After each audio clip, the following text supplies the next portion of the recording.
Erhvervsvenlighed er andet end erhvervsgrunde og hurtig sagsbehandling. Det handler også om samarbejde, lokale løsninger, arbejdskraft og uddannelse. Når en virksomhed henvender sig til kommunen, om det er en byggesag eller en miljøgodkendelse, så er det vigtigt, at der er én sagsbehandler, der følger sagen til dørs.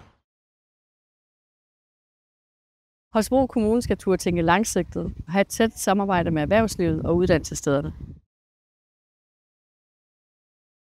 Det kunne være rigtig fedt, hvis det var så, at vi fik et meget tæt samarbejde mellem erhvervslivet og folkeskolen, så vi kunne få sat iværksætteri og økonomi på skoleskemaet.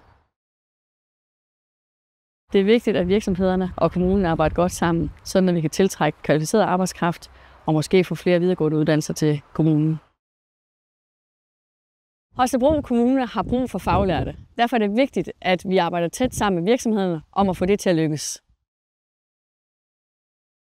Når der laves store byggeprojekter i Holstebro Kommune, er det vigtigt, at de lokale virksomheder får en fair chance. Det er godt for dem, det er godt for økonomien, og det er godt for Holstebro Kommune.